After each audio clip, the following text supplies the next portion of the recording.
അഭയാർത്ഥികളാവുന്ന ലോകം ശ്രീ ഉദയശങ്കർ രചിച്ച റെഫ്യൂജി എന്ന പുസ്തകത്തെക്കുറിച്ച് ചർച്ച നടത്തുന്നത് Shri Sunil C E, Shri Ajith V S.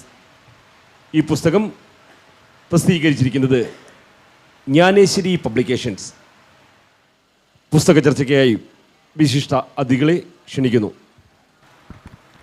പ്രിയമുള്ളവരെ, ജ്ഞാനേശ്വരി പബ്ലിക്കേഷൻസിൻ്റെ പ്രിയത ഇംപ്രിൻറ്റിൽ പ്രസിദ്ധീകരിച്ച റെഫ്യൂജി കഥാസമാഹാരമാണ് ഇവിടെ ചർച്ച ചെയ്യാൻ പോകുന്നത്. ഉദയശങ്കർ എന്ന എഴുത്തുകാരൻ്റേതാണ് റെഫ്യൂജി. ഉദയശങ്കറിൻ്റേതായി 2 പുസ്തകങ്ങളാണ് ജ്ഞാനേശ്വരി പ്രസിദ്ധീകരിച്ചത്. അതിലൊന്ന് കല്ലേൽ പൂക്കുട്ടൻ്റെ ജീവിതത്തെ ആസ്പദമാക്കിയുള്ള കൈപ്പാട് കൂന എന്ന നോവലാണ്. അതിൻ്റെ തൊട്ട് മുമ്പാണ് ഞങ്ങൾ റെഫ്യൂജി എന്ന പുസ്തകം പ്രസിദ്ധീകരിക്കുന്നത്. ഉദയശങ്കർ എന്ന് പറഞ്ഞ എഴുത്തുകാരൻ ദീർഘകാലമായി മലയാളത്തിൽ എഴുതുന്ന ഒരു എഴുത്തുകാരനാണ്. ഒട്ടേറെ പുസ്തകങ്ങൾ അദ്ദേഹത്തിൻ്റെതായി മലയാള ഭാഷയിൽ വന്നിട്ടുണ്ട്. കഥകൾ മാത്രമല്ല, നോവലുകൾ മാത്രമല്ല, നാടക പഠനങ്ങൾ, സാഹിത്യ പഠനങ്ങൾ, ദൃശ്യ പഠനങ്ങൾ തുടങ്ങി അദ്ദേഹം വിദേശ നാടകങ്ങളുടെ വിവർത്തനങ്ങൾ തുടങ്ങി അദ്ദേഹം തൻ്റെ സർഗസ്പർശം അനുഭവിപ്പിക്കാത്ത മേഖലകൾ വളരെ കുറവാണ്. വളരെ ഗൗരവമായി ഭാഷയിൽ ഇടപെടാൻ ശ്രമിക്കുന്നു എന്നതാണ് ഉദയശങ്കറിൻ്റെ ഒരു പ്രത്യേകത. ഞങ്ങളുടെ പബ്ലിക്കേഷൻ വിഭാഗം അദ്ദേഹത്തിൻ്റെ ഒരു പുസ്തകം പ്രസിദ്ധീകരിക്കുന്നതിലേക്ക് എഴുത്തുകാരനും പ്രസാധക സ്ഥാപനവും തമ്മിലുള്ള ഒരു അനുഭവ മണ്ഡലം രൂപപ്പെടുന്നത് അദ്ദേഹത്തെക്കുറിച്ച്, അദ്ദേഹത്തിൻ്റെ ക്രിസ്തുവിൻ്റെ അന്ത്യ അനുഭവത്തെക്കുറിച്ച് അദ്ദേഹം എഴുതിയിട്ടുള്ള പുസ്തകത്തെക്കുറിച്ച് പ്രശസ്ത നിരൂപകനായ ആശാമേനോൻ ഒരു വാരികയിൽ 2 ലക്കങ്ങളിലായി ആ നോവലിനെ വിലയിരുത്തിക്കൊണ്ട് എഴുതിയിട്ടുള്ള അനുഭവം ഞങ്ങളുടെ പ്രസിദ്ധീകരണ വിഭാഗത്തിൻ്റെ ശ്രദ്ധയിൽപ്പെടുകയും അങ്ങനെ അദ്ദേഹത്തിൻ്റെ കൃതികളിൽ പരിശോധിക്കാൻ ഞങ്ങൾ ഒരു തീരുമാനമെടുക്കുകയായിരുന്നു. ആ സമയത്താണ് അദ്ദേഹത്തിൻ്റെ ഒരു സ്വർണ്ണ പരവതാനി എന്ന് പറയുന്ന ഒരു കഥ ഒരു ആനുകാലികത്തിൽ വരുന്നത്. അത് സ്വാഭാവികമായും ഞങ്ങൾ അദ്ദേഹത്തെ പഠിക്കാൻ ശ്രമിക്കുന്നതിനിടയിൽ വന്ന ഈ കഥ ഞങ്ങളുടെ ഒരു ശ്രദ്ധയിലേക്ക്, വായനയിലേക്ക്, ചിന്തയിലേക്കൊക്കെ വരികയാണ്. ഞങ്ങൾ അത്ഭുതപ്പെട്ടു പോയി. കൽക്കത്തയിലെ വേശ്യാഗ്രഹങ്ങളിൽ വെർജിനിറ്റി നഷ്ടപ്പെടുന്ന ഒരു പെൺകുട്ടി ആ ഒരു അവസ്ഥയിൽ അനുഭവിക്കുന്ന അനുഭവത്തെ ഒരു പക്ഷേ സമാനതകളില്ലാത്ത വിധം നമ്മുടെ എന്താ പറയുക, ഒരു നിസ്സംഗമായ ഒരു സ്ത്രീ അവരുടെ സമ്മതത്തോടെ അല്ലാതെ പിച്ചിച്ചീന്തപ്പെടുകയാണോ എന്ന് പറയാൻ പറ്റില്ല. അങ്ങനെ ഒരു അവസ്ഥയിൽ അതിമനോഹരമായിട്ടാണ് അദ്ദേഹം ആ കഥയിലൂടെ കൊണ്ടുവരുന്നത്. അപ്പോൾ സ്വാഭാവികമായും മറ്റു എഴുത്തുകാർ പറയാത്തൊരു ഭാഷയും കാഴ്ചയുമാണ് അദ്ദേഹത്തിൻ്റെ കഥകൾക്ക് ഞങ്ങൾക്ക് ബോധ്യമാവുന്നു. അങ്ങനെയാണ് റെഫ്യൂജിയുടെ പ്രസാധനം. റെഫ്യൂജിയിലൂടെ അദ്ദേഹം പറയുന്നത് അഭയാർത്ഥികളായി മാറി മറിയുന്ന തങ്ങളുടേതല്ലാതെ, നമുക്കൊക്കെ അറിയാം ഇന്നത്തെ പാലസ്തീൻ വിഷയങ്ങൾ ഉൾപ്പെടെ നമ്മൾ ചിന്തിക്കുമ്പോൾ തങ്ങളുടേതല്ലാത്ത കാരണങ്ങളാൽ എല്ലാവരും അഭയാർത്ഥികളായി മാറിക്കൊണ്ടിരിക്കുകയാണ് എന്നാണ്. ഒരു ബ്ലാക്ക് റൈറ്റിംഗ് ആണ് അദ്ദേഹം. പാർശ്വവൽക്കരിക്കപ്പെട്ട കറുത്തവൻ്റെ ഒക്കെ പക്ഷത്ത് നിന്നുകൊണ്ട് മാത്രം എഴുതുകയും അല്ലെങ്കിൽ ഇതിന് കൂടുതൽ ഊന്നൽ നൽകിക്കൊണ്ട് താനൊരു ബ്ലാക്ക് റൈറ്ററാണ്, അതുകൊണ്ട് നിങ്ങൾ കേട്ടാലും കേട്ടിട്ടില്ലെങ്കിലും ഈ പാർശ്വവൽക്കരിക്കപ്പെട്ട ഒരു ശബ്ദം കഥകളിലൂടെ പറയുകയാണ് അതിൻ്റെ ദൗത്യം എന്ന് പ്രഖ്യാപിക്കുന്ന ഉദയശങ്കറിനെ ഇവിടെ ചർച്ച ചെയ്യാൻ കഴിയുന്നു എന്നത് വലിയൊരു ഭാഗ്യമായി ജ്ഞാനേശ്വരി കാണുന്നു. ഈ ചർച്ച ഇന്ന് 2 വളരെ വലിയ വ്യക്തിത്വങ്ങളിലൂടെയാണ് മുന്നോട്ട് പോകുന്നത്. നമ്മുടെ പ്രധാനപ്പെട്ട ഒരു എഴുത്തുകാരനാണ് സുനിൽ സി. നമുക്കറിയാം അദ്ദേഹം ചലച്ചിത്ര ആസ്വാദന പഠന രംഗങ്ങളിൽ ഒരുപാട് കൃതികളുണ്ട്. അതുപോലെ തന്നെ എം കൃഷ്ണൻ നായരുടെ പോലെയുള്ള ഒരു സാഹിത്യ നിരീക്ഷണ വഴികൾ അദ്ദേഹത്തിൻ്റെ ഭാഗത്തു നിന്നുണ്ട്. എം മുകുന്ദൻ്റെ നിങ്ങൾ എന്ന് പറയുന്ന നോവലിനെ അനുധാവനം ചെയ്തുകൊണ്ട് അദ്ദേഹം എഴുതിയിട്ടുള്ള പഠനങ്ങളൊക്കെ നമ്മുടെ മുന്നിലുണ്ട്. അങ്ങനെ സാഹിത്യത്തിൻ്റെ ഒരു യുവതലമുറയിൽപ്പെട്ട നിരൂപകൻ പിന്നെ ചലച്ചിത്ര നിരീക്ഷകൻ തുടങ്ങിയ എഴുത്തുകാരെന്നൊക്കെ തുടങ്ങി ഒരുപാട് പിന്നെ പുതിയ കാലത്തിൻ്റെ എഴുത്തിനെ തിരിച്ചറിയാനുള്ള, ദൃശ്യബോധത്തെ തിരിച്ചറിയാനുള്ള ഒരു കഴിവുള്ള ഒരു നിരൂപകനാണ്, യുവ നിരൂപകനാണ് സുനിൽ സി. അദ്ദേഹമാണ് ഈ പുസ്തകത്തിൽ ചർച്ച ചെയ്യാൻ പങ്കെടുക്കുന്ന ഒരാൾ. മറ്റൊന്ന് അജിത് VS. നമുക്കറിയാം, പുതിയ കാലത്ത് നല്ല കഥകൾ എഴുതിയിട്ടുള്ള എഴുത്തുകാരനാണ്, പുതിയ തലമുറയുടെ പ്രതിനിധിയാണ് അദ്ദേഹവും. ഈ രണ്ട് പേരും കൂടി ഈ പുസ്തകത്തെ നമ്മളിലേക്ക് അതിൻ്റേതായ അർത്ഥത്തിലും ഉൾക്കനത്തിലും നമ്മളിലേക്ക് എത്തിക്കുമെന്ന് പ്രതീക്ഷിക്കുന്നു. ഈ ചർച്ചയ്ക്ക് വേണ്ടി ആദ്യം സുനിൽ സിനെ ക്ഷണിക്കുന്നു.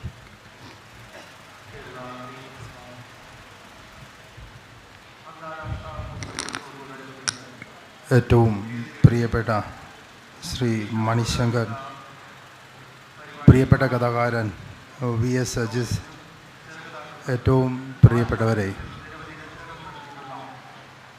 അഭയാർത്ഥി സാഹിത്യം എന്ന് പറയുന്ന ഒരു ശാഖ ഒരുപക്ഷെ മലയാളിക്ക് അത്ര കണ്ട് ബോധിച്ചതാണെന്ന് ഞാൻ കരുതുന്നില്ല.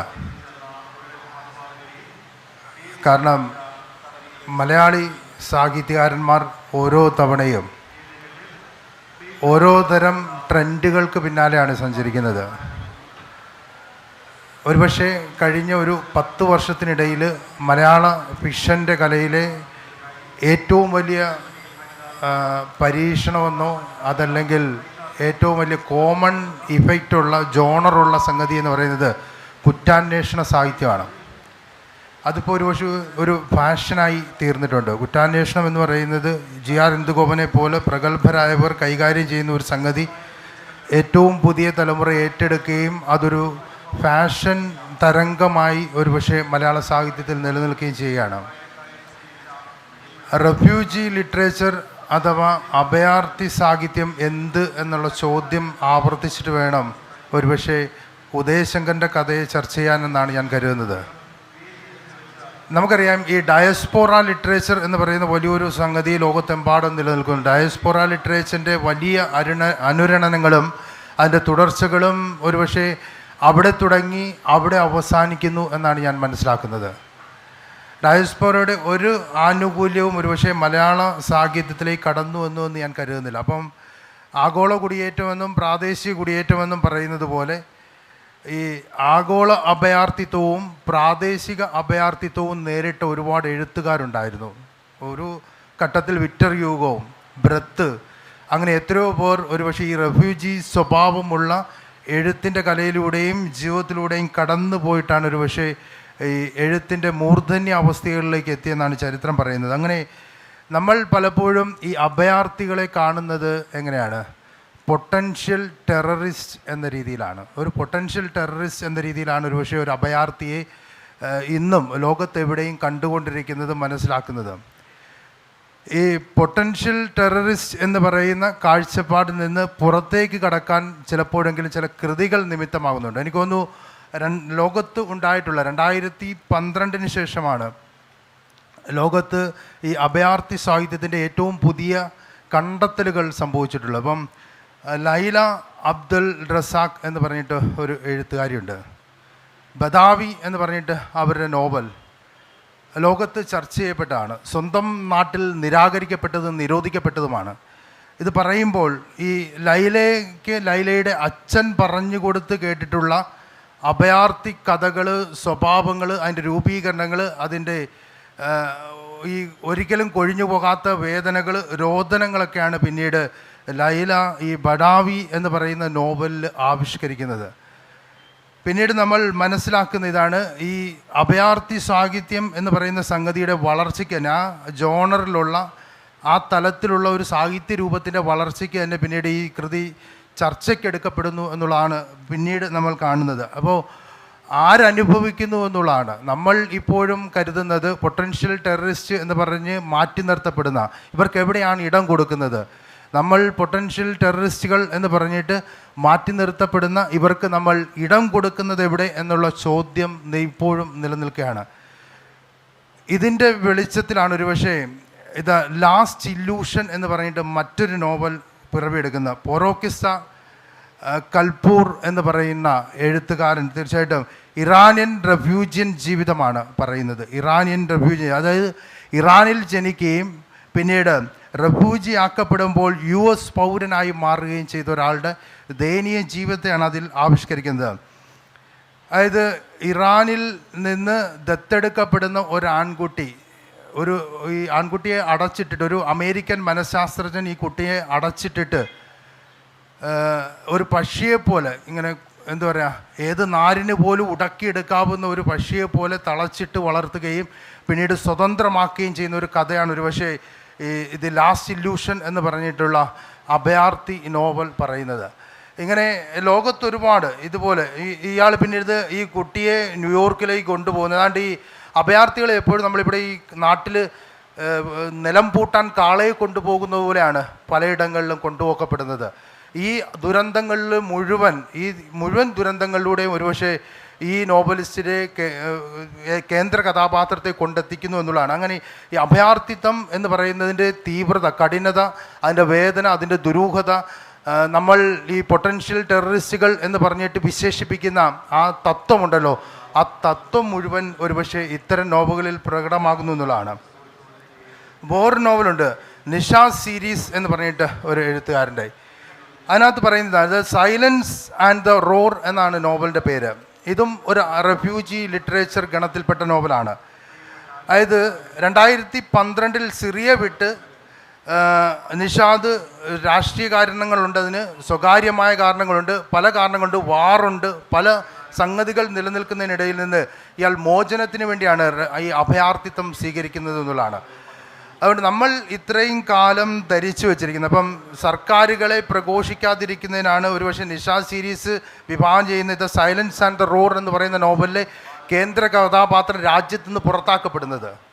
സർക്കാരിനെ അവരുടെ ഭരിക്കുന്ന ഭരണകൂടത്തെ വാക്കുകൾ കൊണ്ടോ എഴുത്തുകൊണ്ടോ ഏതെങ്കിലും തരത്തിൽ പ്രകീർത്തിക്കാത്തതുകൊണ്ട് പുറത്താക്കപ്പെടുകയാണ് ചെയ്യുന്നത് എന്ന് പറയുന്നത് പോലെ ഇങ്ങനെയുള്ള പല നമുക്കറിഞ്ഞുകൂടാത്ത രാഷ്ട്രീയ കാരണങ്ങൾ കൊണ്ടാണ് പലപ്പോഴും റെഫ്യൂജികൾ ഉണ്ടാകുന്നത് എന്നാണ് ഈ നോവലുകൾ മുഴുവൻ പറയാൻ ശ്രമിക്കുന്നത്. ഇപ്പം കൈറ്റ് റണ്ണർ നിങ്ങളെല്ലാവരും വായിച്ചിട്ടുള്ളതാണ്.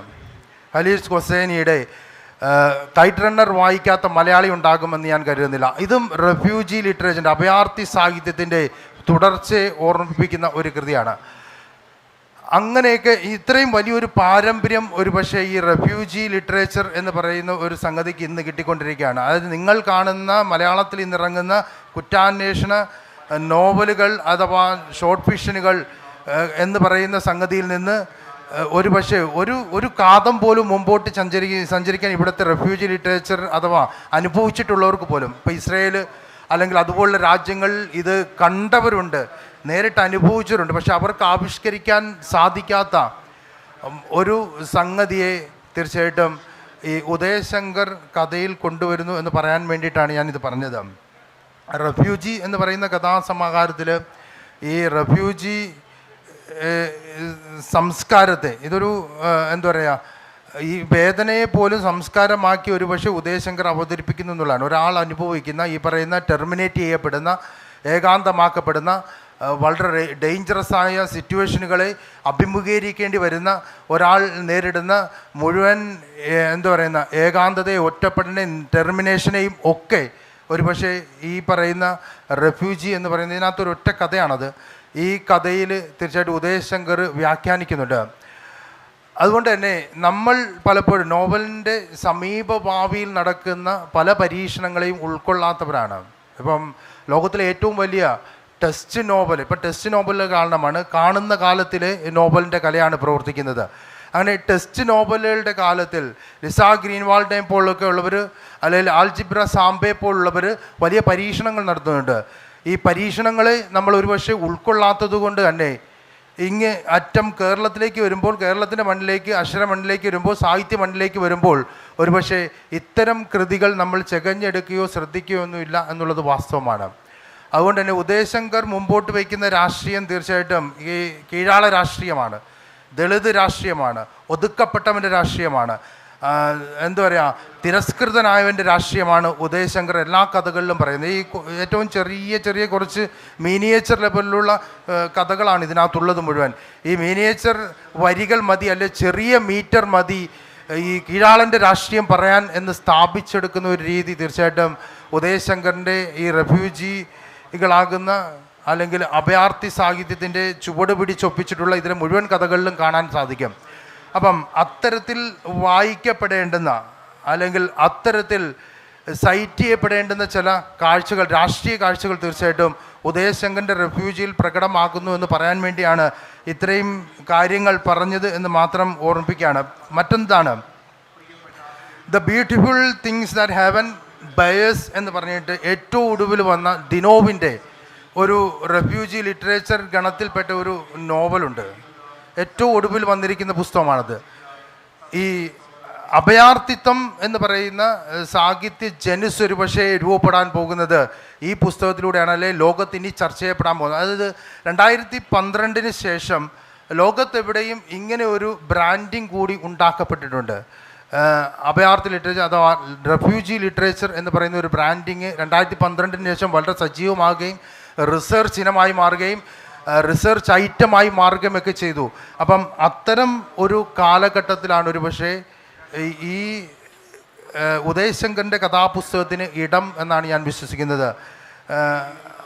അജിത്ത് ഈ കഥാ സമാഹാരത്തിലൂടെ സഞ്ചരിക്കുന്നത് കൊണ്ട് തന്നെ ഞാൻ പെട്ടെന്ന് ഒരു കാര്യം കൂടി പറഞ്ഞ് അവസാനിപ്പിക്കാം. അലക്സാണ്ടർ ഹേമൻ എന്ന് പറഞ്ഞിട്ട് റെഫ്യൂജി ലിറ്ററേച്ചറിൻ്റെ ഏറ്റവും വലിയ വക്താവെന്ന് ഇക്കാലത്ത് അറിയപ്പെടുന്ന Alexander Hemon the book of my lives എന്ന് പറഞ്ഞിട്ട് പുസ്തകത്തിൽ ഇങ്ങനെ കൂട്ടിച്ചേർക്കുന്നുണ്ട്.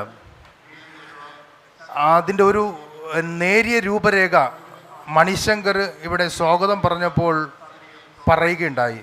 അതിതാണ്, ആരെങ്കിലും അഭയാർത്ഥി ആക്കപ്പെടുന്നുണ്ടെങ്കിൽ, അതിപ്പോൾ പാലസ്തീനിലായിക്കൊള്ളട്ടെ, ഇസ്രയേലിലായിക്കൊള്ളട്ടെ, എവിടെയെങ്കിലും ആയിക്കൊള്ളട്ടെ, അഭയാർത്ഥി ആക്കപ്പെടുന്നുണ്ടെങ്കിൽ തീർച്ചയായിട്ടും അത് അയാളുടെ കാരണം കൊണ്ടല്ല.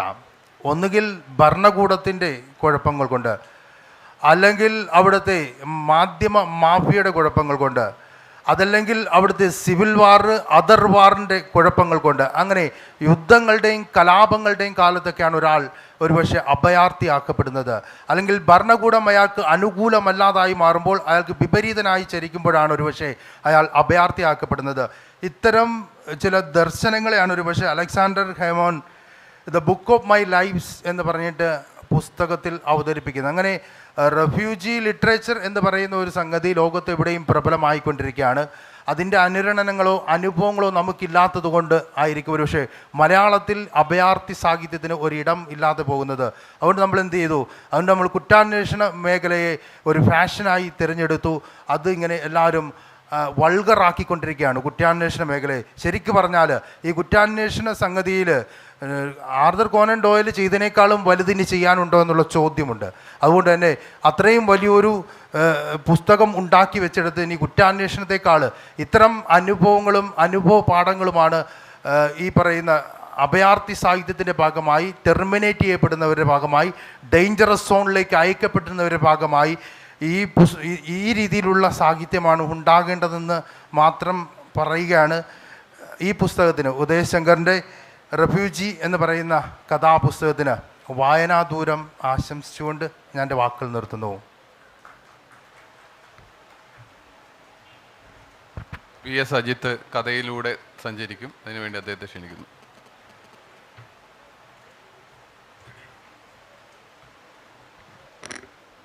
വേദിയിലും സദസ്സിലുമുള്ള പ്രിയപ്പെട്ടവർക്ക് നമസ്കാരം. ഇന്ന് നമ്മൾ ഉദയശങ്കർ എഴുതിയ റെഫ്യൂജി എന്ന പേരിലുള്ള ചെറുകഥ സമാഹാരത്തെക്കുറിച്ചാണ് ചർച്ച ചെയ്യുന്നത്. സമയക്കുറവ് കൊണ്ട് ചില കാര്യങ്ങൾ മാത്രം ഞാൻ പറയുന്നുള്ളൂ. റെഫ്യൂജി എന്ന ആശയം എനിക്ക് തോന്നുന്നു അത് ലോക സാഹിത്യത്തിലെ റെഫ്യൂജി ലിറ്ററേച്ചറിനെ കുറിച്ച് നിരൂപകനായ സുനിൽ സി ഇവിടെ പറഞ്ഞു കഴിഞ്ഞു. ഇനി എൻ്റെ ജോലി ഈ പുസ്തകത്തിൽ റെഫ്യൂജി എന്ന കഥ ഉൾപ്പെടെയുള്ള മറ്റ് എല്ലാ കഥകളും നേരത്തെ പറഞ്ഞതുപോലെ സബാൾട്ടൻ അഥവാ പാർശ്വവൽക്കരിക്കപ്പെട്ടവരുടെ കഥകളാണ് ഇതിനുള്ളത്. അതിൽ മലയാളികൾക്ക് എനിക്ക് തോന്നുന്നില്ല തീരെ റെഫ്യൂജി എന്ന ആശയം നേരിട്ട് പരിചയമില്ല. നമ്മൾ പത്രത്തിലൂടെ വായിച്ചിട്ട് നമ്മൾ പാലസ്തീൻ്റെയും ഇസ്രായേലിൻ്റെയും ഒക്കെ വശത്ത് കുറേ പേര് രണ്ട് കൂട്ടം നിന്നിട്ട് പരസ്പരം ഫേസ്ബുക്കിൽ പോസ്റ്റിടൊക്കെ ചെയ്യുന്നതല്ലാതെ നമ്മളത് നേരിട്ട് ജീവിതത്തിൽ അനുഭവിച്ചിട്ടുണ്ട് എന്ന് എനിക്ക് തോന്നുന്നില്ല. മനുഷ്യർ 3 ലക്ഷം വർഷമായി മനുഷ്യൻ എന്ന് പറയുന്ന ഹോമോസാപ്പിയൻസ് ഈ സാവന്നയിൽ കാട്ടിലൂടെ പെറുക്കി തീനികളും വേട്ടക്കാരുമായി നടന്നിട്ട് ഭക്ഷണത്തിന് വേണ്ടി ഒരു സ്ഥലത്ത് നിന്ന് വേറൊരു സ്ഥലത്തേക്ക് പോയി അങ്ങനെ ഒരു ഗോത്രം ഉണ്ടാക്കി പണ്ടെപ്പോഴോ കുറേ വെട്ടിപ്പിടിച്ച് കുറേ സ്ഥലങ്ങൾ വെക്കുകയും ആ ഗോത്രങ്ങൾ പിന്നീട് രാഷ്ട്രങ്ങളായി തീരുകയും ചെയ്തതാണ്. അപ്പോൾ ഒരർത്ഥത്തിൽ നമ്മൾ കുറച്ച് പുറകോട്ട് പോയാൽ നമ്മളെല്ലാവരും തന്നെ അഭയാർത്ഥികളാണ്. എന്നാൽ ചില തിണ്ണമെടുക്കൊണ്ട് ചില പ്രദേശത്തിൻ്റെ അധികാരികളാവുകയും അപ്പോൾ പിന്നീട് വരുന്നവരെ നമ്മൾ ആട്ടിപ്പാടിക്കുകയും ചെയ്യുന്ന ഒരവസ്ഥയാണ് നമ്മളീ കാണുന്നത്. ഇനി ഈ പുസ്തകത്തിലെ ഒരു പാരഗ്രാഫ് ഞാൻ വായിക്കാം. ഈ റോഹിംഗ്യകളുടെ പലായനം. കൂട്ടക്കരച്ചിലുകളുമായി നിരാലംബർ കൂരകളൊഴിഞ്ഞു. തൻ്റെ വാസസ്ഥലത്ത് അരുമയായ ഇച്ഛകളുണ്ട്, ഉണങ്ങിപ്പോകാത്ത സ്വപ്നങ്ങളുണ്ട്, ആമോദങ്ങളുടെ തളിരുകളുണ്ട്, ഓർമ്മകളുടെ മുല്ലവള്ളികളുണ്ട്, ബാല്യത്തിൻ്റെ മാവിൽ ഊഞ്ഞാലുകളുണ്ട്, ഋതുക്കളുമായി വരുന്ന പക്ഷികളുണ്ട്, കാമനകളുടെ പൂമ്പാറ്റകളുണ്ട്, കൂരകൾക്ക് ജീവനുണ്ട്, ശ്വാസോച്ഛ്വാസമുണ്ട്, നാഡികളുണ്ട്, ഉഷ്ണമുണ്ട്, ശീതമുണ്ട്, വികാരമുണ്ട്, വാക്കുകളുണ്ട്, ആത്മഗതങ്ങളുണ്ട്. ഇങ്ങനെയൊക്കെ ഉള്ള ഒരു കൂരയിൽ നിന്നും ഈ റോഹിംഗ്യൻസ് പലായനം ചെയ്യുകയാണ്. പലായനം ചെയ്ത് അഭയാർത്ഥി ക്യാമ്പിൽ വരുമ്പോൾ അവർക്ക് ഒരു നേരം ഭക്ഷണം കൊടുക്കുള്ളൂ. ഞാൻ ഈ ബുക്കിൽ പറയുന്നതാണ് കേട്ടോ, പത്രത്തിൽ പറയുന്നതല്ല. അപ്പോൾ അവിടുത്തെ നിർദ്ദേശം ഒരു നേരത്തെ ഭക്ഷണമേ അനുവദിക്കുകയുള്ളൂ, 3 നേരം തൂറാൻ അവസരം കൊടുക്കരുത്. ഇതാണ് അധികാരി നിർദ്ദേശിക്കുന്നത്. എന്നിട്ട് സുന്ദരികളായ പെൺകുട്ടികൾ ഉണ്ടെങ്കിൽ അവരുടെ പേരിൻ്റെ ഒരു വട്ടമിടും. എന്ന് പറഞ്ഞാൽ അത് അവരെ അധികാരികളുടെ ക്വാർട്ടേഴ്സിൽ വരാൻ പറയും. അവിടെ ചില വീട്ടുജോലികൾ ചെയ്യണമെന്ന വ്യാജേന വിളിക്കും. പിന്നെ സംഭവിക്കുന്നത് എന്താണെന്ന് കഥാകൃത്തിൻ്റെ ഭാഷയിൽ പറഞ്ഞാൽ, സ്റ്റീൽ കത്തി ആപ്പിളിനെ ഛേദിക്കുമ്പോൾ അവൾ പിടയും. കൂട്ടുപിരകക്കാരൻ്റെ മൃഗതൃഷ്ണകൾ ചിഹ്നം വിളിക്കും, കൊമ്പ് കോർക്കും, ദ്രംഷ്ടകൾ ആഴും. ഉദയശങ്കർ പറയുന്നത് ശ്വാസോച്ഛ്വാസമുള്ള മൃതശരീരങ്ങളാണ് റെഫ്യൂജികൾ എന്നാണ്. അതുപോലുള്ള ചില പ്രയോഗങ്ങൾ ഈ പുസ്തകത്തിൽ ധാരാളമായിട്ടുണ്ട്. വിത്തുകളിൽ മരിച്ചവരുടെ സാന്നിധ്യമുണ്ട് എന്നൊക്കെ. മറ്റൊരു കഥ, ഈ 370 അടി ആഴത്തിനു ശേഷം എലിമാളത്തിൽ ഒരു ഉൾപ്പിരിവ് രൂപപ്പെടും. ആ പിരിയൻ തുരങ്കത്തിലൂടെ ഒരാൾ കമിഴ്ന്ന് നിരങ്ങി കൽക്കരി മാന്തണം. 1 വർഷത്തേക്ക് 10,000 20,000 വില കെട്ടി എലികളെ മാളത്തിലേക്ക് അയക്കും. എലി എന്ന് ഉദ്ദേശിച്ചത് മനുഷ്യരാണ്, തൊഴിലാളിയാണ്. ദിവസം 75 രൂപ കൂലിയും. ഓരോ കോലങ്ങളും മൂഷികരായി രൂപപ്പെടും. വായുസഞ്ചാരമില്ലാത്ത മാളങ്ങൾക്ക് കടുത്ത ചൂടോ കടുത്ത തണുപ്പോ അനുഭവപ്പെടും.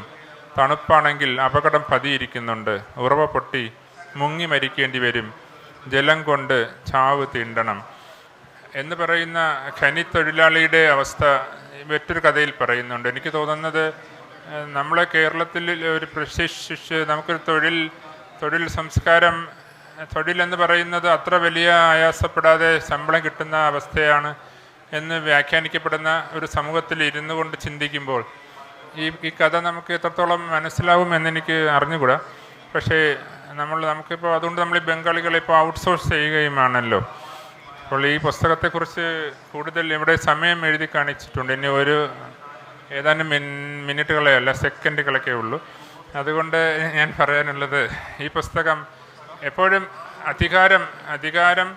അധികാരമില്ലാത്തവരോട്, നിരാലംബരോട് പ്രയോഗിക്കുന്ന ഒന്നിൻ്റെ അവസ്ഥയാണ്. അതുകൊണ്ട് ചിലർക്കുണ്ടാകുന്ന ഒന്നാണ് ഈ ഒരു അഭയാർത്ഥിത്വം എന്ന് പറയുന്നത്. അത് വീടുകളിൽ നിന്നാണ് തന്നെ ആരംഭിക്കുന്നുണ്ട്. ചില വീടുകളിൽ സ്ത്രീകൾ ആ വീട്ടിലെ അഭയാർത്ഥിയാണ്. അവിടെ പാത്രം കഴുകി, നേരത്തെ പറഞ്ഞ ജോലികളൊക്കെ ചെയ്യണം. അവർക്ക് സ്വന്തമായി ഒരു പൗരൻ്റെ സ്വാതന്ത്ര്യമില്ല. അവർ പ്രജയായിട്ടാണ് കണക്കാക്കുന്നത്. ഭരണകൂടങ്ങൾ വ്യക്തികളെ പൗരൻ എന്നതിന് പകരം പ്രജയായി ട്രീറ്റ് ചെയ്യുന്ന സമയത്ത് അത് വീട്ടിലാകട്ടെ, പഞ്ചായത്തിലാകട്ടെ, രാഷ്ട്രത്തിലാകട്ടെ, അവിടെയെല്ലാം അധികാരത്തിൻ്റെ എതിർഭാഗത്ത് നിൽക്കുന്നവർക്ക് അനുഭവിക്കുന്ന അവസ്ഥയെ തന്നെ വിശാലമായ അർത്ഥത്തിൽ ഒരു അഭയാർത്ഥിത്വം അഥവാ ഒരു റെഫ്യൂജി എന്ന് നമുക്ക് വിളിക്കാമെന്ന് കരുതുന്നു. അതുകൊണ്ട് ഇപ്പോൾ നമ്മുടെ നാട്ടിൽ തന്നെ ഇവിടെ ജനിച്ചു വളർന്ന, അല്ലെങ്കിൽ എത്ര വർഷമായി ഇവിടെ ജീവിച്ചിരിക്കുന്ന ഒരാൾ പെട്ടെന്നൊരു ദിവസം ബർത്ത് സർട്ടിഫിക്കറ്റ് ഹാജരാക്കണമെന്നും അല്ലെങ്കിൽ അവരെ അഭയാർത്ഥികളായി ട്രീറ്റ് ചെയ്യുമെന്നും അവർക്ക് വോട്ടിടാൻ പറ്റില്ല എന്നും പക്ഷേ ഇവരുടെ പരിമിതമായ സൗകര്യങ്ങളിൽ ജീവിക്കാനാകുമെന്നും ഒക്കെ പറയുന്നത് എങ്ങനെയാണ് നമ്മുടെ രാജ്യത്തിനകത്ത് തന്നെ പെട്ടെന്നൊരു ദിവസം നാളെ മുതൽ നമുക്ക് ആർക്ക് വേണമെങ്കിലും ഒരു അഭയാർത്ഥിയായി മാറപ്പെടാം. ഇപ്പോൾ തന്നെ ഒരുപക്ഷെ അങ്ങനെ ആയിരിക്കും. അത് നമ്മൾ എത്രത്തോളം സെൻസിറ്റീവായി തിരിച്ചറിയുന്നു എന്ന് എനിക്കറിഞ്ഞുകൂടാ. പക്ഷേ യുദ്ധമോ അതുപോലെയുള്ള വലിയ കെടുതികളോ ഒന്നും അനുഭവിക്കാത്ത താരതമ്യേന സുഖശീതളമായ ഒരു സംസ്ഥാനത്തിൽ ഇരുന്നു കൊണ്ട് നമ്മൾ സംസാരിക്കുമ്പോൾ ഈ പുസ്തകം വായിച്ചാൽ നമുക്ക് എന്താണ് റെഫ്യൂജി എന്നറിയാൻ സാധിക്കുമെന്ന് പറഞ്ഞുകൊണ്ട് നിർത്തുന്നു. നന്ദി, നമസ്കാരം. നന്ദി സർ. ചടങ്ങ് അവസാനിച്ചിരിക്കുന്നു. ഈ പുസ്തക ചർച്ചയിൽ പങ്കുചേർന്ന എല്ലാ വിശിഷ്ട അതിഥികൾക്കും നിയമസഭാ സെക്രട്ടറിയെ നന്ദി രേഖപ്പെടുത്തുന്നു.